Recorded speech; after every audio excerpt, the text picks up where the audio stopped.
All right. I believe we're all done talking about headings and subheadings. Great work. Let's move on to another strategy we've used before.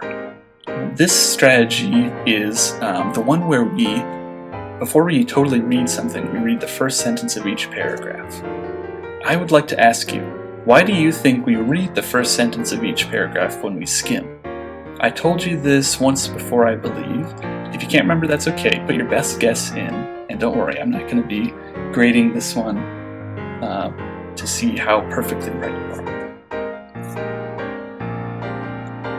Alright, hopefully you put something like this. The first sentences of a text give us its main idea.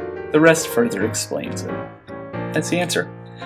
Usually at the beginning of a paragraph, in the beginning of a book, or the beginning of an article, the author is going to give us their thesis, their main idea, and then they'll just kind of back it up and explain it as they go on.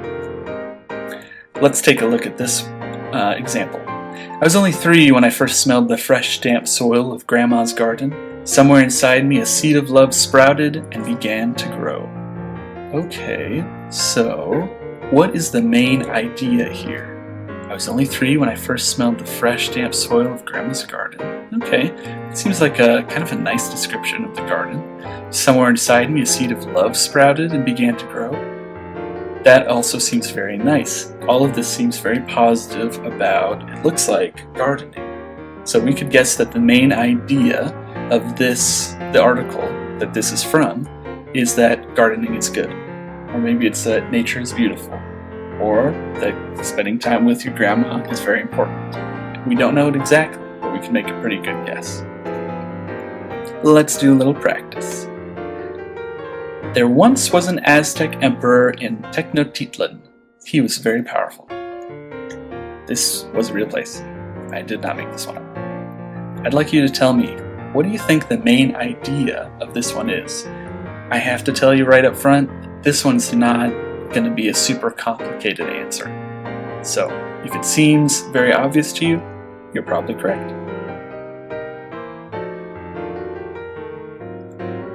Okay, this one is a little tougher. If we are concerned about community, if it is important to us that people not feel excluded, then we have to do something. If this was the first sentence of a book or an article, what would you guess the author's main idea was going to be?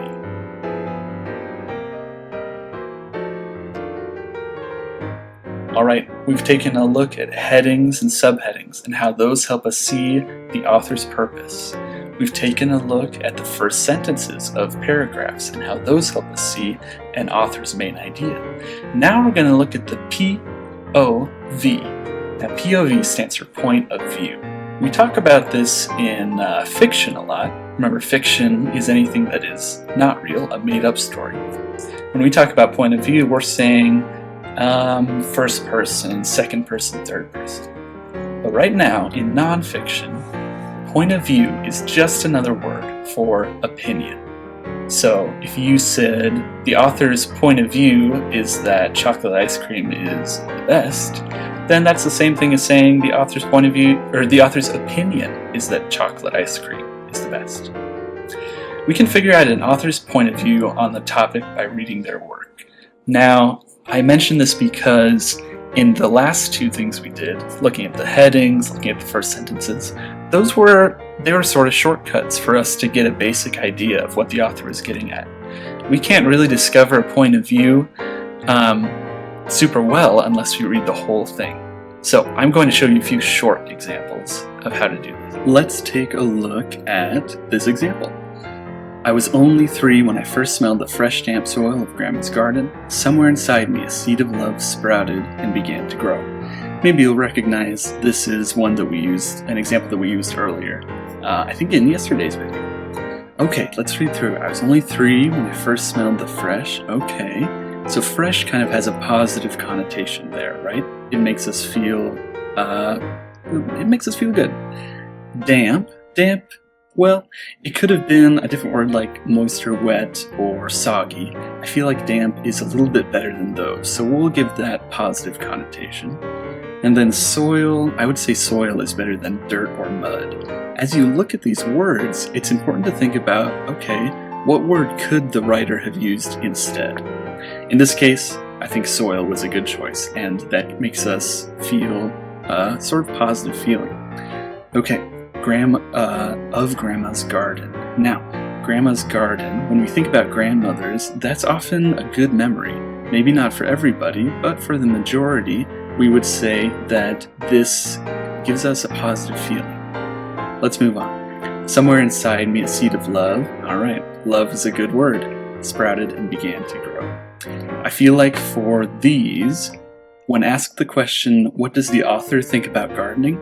As we look at all these positive words, we can probably say that the author's point of view or opinion on gardening is that it's good. We could also say the author maybe thinks that gardening helps us, that gardening is a way that we grow, but first and foremost, in general, we could say, what does the author think about gardening? They think it's pretty good. Okay, let's have some time of practice. I took one look at the looming, teetering boat in the dark black water and decided that ocean life was not for me. So, as you guys look at this, I want you to answer the question, what does the author think about sailing? Take a look especially at the adjectives, looming, teetering, dark, black water. Does that feel like it's a good thing or a bad thing? Alright, let's move to the next one. No matter how you feel about it, you cannot deny that music is a language everyone can understand. It connects us even when we are broken apart. This one is a little bit trickier. I'll tell you guys right now. This first sentence, you might not get very much out of this, one way or the other. It doesn't necessarily feel positive or negative, but more like a fact. So, I'd like you to focus on this second sentence. Does it feel positive or negative? What does it tell you about what the author thinks about music?